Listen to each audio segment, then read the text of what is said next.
Bonjour à tous, j'espère que vous allez bien. Donc, comme tu peux remarquer, aujourd'hui, je me suis mis un petit peu plus propre qu'à l'habitude. La raison, c'est que on va parler d'hygiène. Donc, j'en profite pour te montrer ma petite coupe de cheveux maison de quarantaine. L'hygiène, c'est prendre soin de son corps, prendre soin de sa santé. Je te lis la définition de la page 915 du dictionnaire. Donc, hygiène, on parle d'un ensemble de moyens individuels ou collectifs qui visent à préserver la santé, la propreté du corps. Dans la vidéo d'aujourd'hui, on va parler de deux types d'hygiène. Donc, d'abord l'hygiène corporelle ainsi que l'hygiène de vie. Donc, l'hygiène corporelle, ça va être surtout relié à ton propre corps, puis l'hygiène de vie, ça va être relié à tes habitudes de vie. Faut faire attention quand on fait des recherches sur Internet concernant l'hygiène. Nous, on va vraiment parler de l'hygiène en général, donc surtout relié au sport et à adopter un mode de vie sain.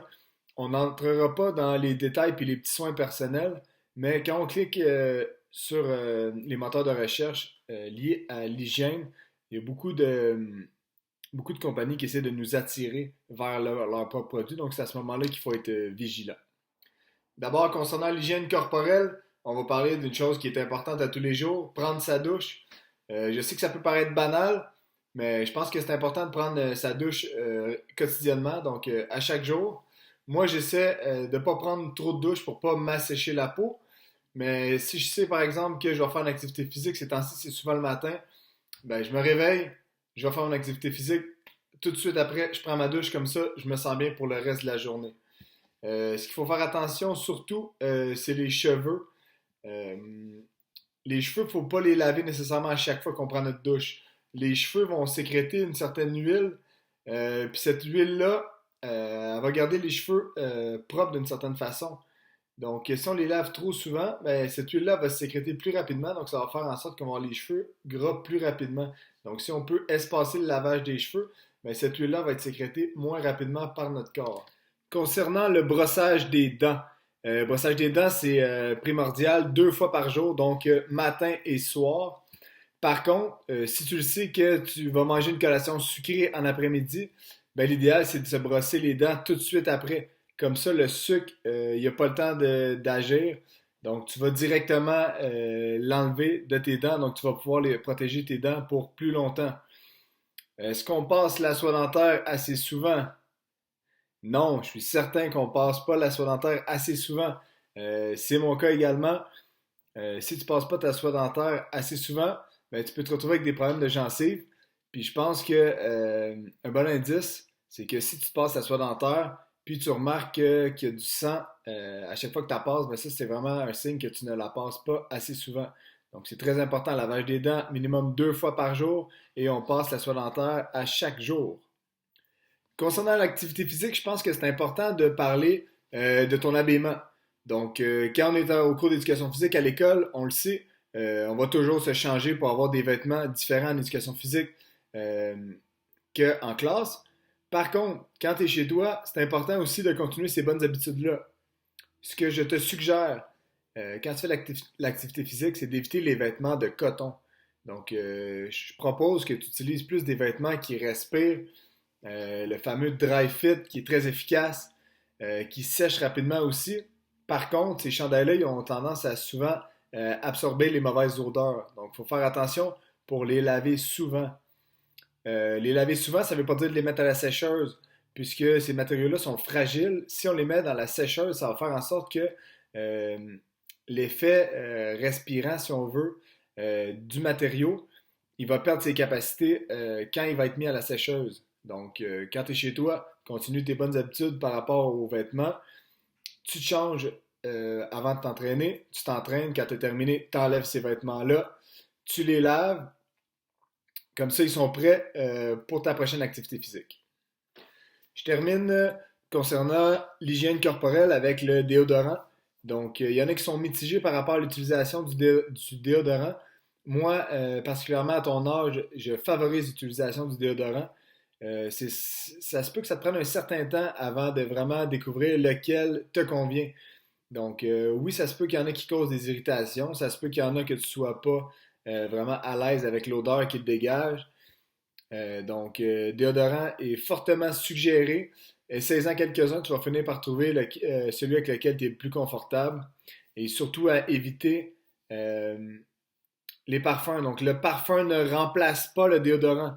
Si tu veux mettre du parfum, tant mieux. Mais c'est plus important de mettre du déodorant que d'essayer de camoufler l'odeur par le parfum, ce qui peut être parfois plutôt désagréable.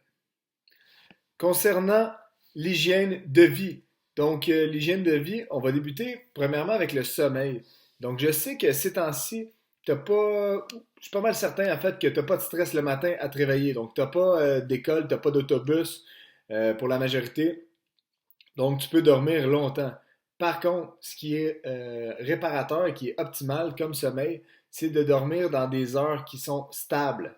Donc, c'est certain que si tu te couches très tard le soir parce que tu écoutes la TV ou des documentaires ou tu joues à des jeux vidéo, peu importe, si tu te couches très tard le soir puis tu te lèves très tard le lendemain matin, puis tu n'as pas un sommeil qui est régulier, ben, tu vas toujours être fatigué. Donc, ce que je te suggère fortement, c'est de garder les mêmes plages horaires de sommeil. Donc, si tu as l'habitude, par exemple, le soir de te coucher à 10 heures puis le matin de te lever à 7 heures, ben, ça te fait un 9 heures de sommeil, ce qui est excellent puisque entre 7 et 9 heures, c'est convenable et recommandé au niveau du sommeil. Donc, si tu dors 9 heures, c'est parfait. Par contre, c'est très important de garder une stabilité au niveau de tes heures de sommeil. Donc, essaie de toujours te coucher à la même heure, puis de te réveiller à la même heure le matin. Comme ça va faire en sorte que tu vas avoir de l'énergie tout au long de la journée. Concernant l'alimentation, on n'a pas beaucoup parlé de l'alimentation encore. On en a parlé un petit peu récemment par rapport à quoi manger avant et après ton activité physique. En ce moment, je vais t'en parler plus en général. Donc, je ne suis pas nutritionniste, loin de là. Par contre, je commence à connaître mon corps un petit peu, puis savoir quoi manger, quand le manger, pour faire en sorte que j'ai toujours un maximum d'énergie. Donc, moi, de la façon que je fonctionne, je préfère manger mes plus gros repas en début de journée. Comme ça va faire en sorte que je vais dépenser ces calories-là, puis je vais avoir de l'énergie tout au long de la journée. Et non l'inverse. Donc, si le soir, par exemple, tu manges la majorité de tes calories. Donc, si tu grignotes un petit peu pendant la journée puis tu manges un gros souper, ben, le soir, ça va faire en sorte que ça se peut que tu te sentes un petit peu gonflé. Si c'est le cas, ce que je te suggère, c'est d'aller prendre une marche et boire beaucoup d'eau. Ça va favoriser l'absorption des nutriments. Par rapport à l'activité physique, ce qui est suggéré, c'est un minimum de 30 minutes d'activité physique à chaque jour. Donc ça, je l'ai répété plusieurs fois. Le 30 minutes d'activité physique, ça ne veut pas dire qu'il faut que tu cours de ton plus vite pendant 30 minutes. Ça veut dire qu'il faut que tu sois actif durant un minimum de 30 minutes. Donc être actif, ça veut dire que soit tu peux faire du ménage pendant 30 minutes, tu peux aller prendre une marche de 30 minutes, aller faire du vélo durant 30 minutes. Donc ça, c'est vraiment le minimum à chaque jour. Je pense que si tu ne profites pas de ce moment-là pour bouger, ben, tu vas le sentir peut-être dans ton sommeil. Donc, si tu n'as pas assez dépensé d'énergie le soir, ça se peut que tu ne sois pas assez fatigué puis tu aies de la misère à t'endormir. Un autre aspect qui peut être important à discuter par rapport à l'hygiène de vie, c'est la gestion du stress. Donc, ça se peut qu'il y en a ces temps-ci qui soient plus stressés ou d'autres qui soient moins stressés puisqu'ils n'ont pas d'attente par rapport aux examens et la fin de l'année. Si jamais il y a des moments que tu te sens un petit peu plus stressé, il y a plusieurs outils que tu peux utiliser. Donc, ça peut être soit des fois juste la respiration. Donc, juste prendre le temps de laisser tout ce qui est appareil, tablette, cellulaire, ordinateur de côté. Tu peux aller prendre une marche, tu peux t'isoler, puis tu fais juste te concentrer sur ta respiration. Donc, des longues expirations par le nez. Tu peux les garder quelques secondes. Longue expiration par le nez. Puis juste de faire cet exercice-là pendant quelques minutes, ça peut t'aider à te recentrer puis à gérer ton stress. Sinon, sur YouTube ou sur certains sites internet, ben, tu peux trouver beaucoup de vidéos de yoga et de relaxation. Donc, juste en écrivant yoga relaxation sur YouTube, tu vas pouvoir trouver des outils qui peuvent être agréables et super faciles en fait pour gérer ton stress. Voilà les grandes lignes par rapport à l'hygiène, donc l'hygiène corporelle et l'hygiène de vie.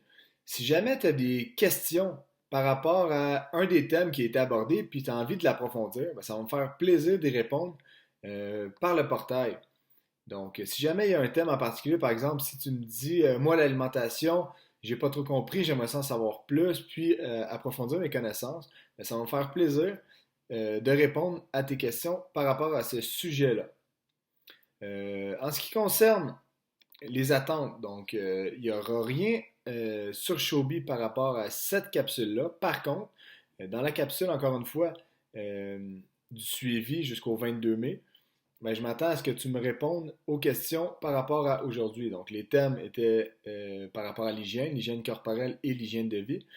Puis, que tu prennes quelques mots pour m'écrire ce que tu as retenu de la capsule. Puis, surtout, j'aimerais ça que tu me dises quel thème tu as t'as le plus besoin de travailler. Donc, est-ce que toi, c'est plus ton sommeil qui est pas régulier? Est-ce que c'est ton alimentation? Est-ce que c'est par rapport à l'activité physique? Est-ce que tu te laves pas les dents tous les jours? J'espère que c'est pas le cas.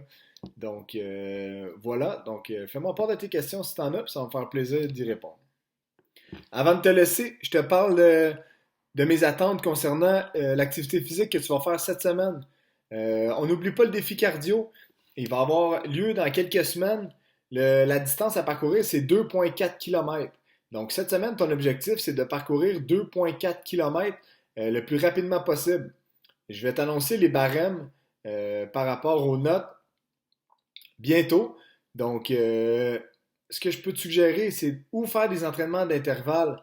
Donc, marcher, courir le plus rapidement possible. Quand tu n'es plus capable, t'arrêtes, tu marches, tu reprends ton souffle et tu refais ça plusieurs fois. Ça va faire en sorte que tu vas améliorer ta vitesse. Sinon, ben, cours le 2,4 km à une vitesse que tu es capable de garder. Puis, la fois suivante, quand tu recommences, ben, tu essaies juste de battre ton temps précédent. Donc, je te souhaite une belle semaine. Mode de vie sain, très, très, très important. Donc, c'est pas parce que tu fais de l'activité physique seulement que tu vas rester en santé. Il y a plusieurs aspects autour de ça. Donc, je pense que c'est important de prendre le temps d'en parler cette semaine. Je te souhaite une belle semaine, puis je te dis à bientôt.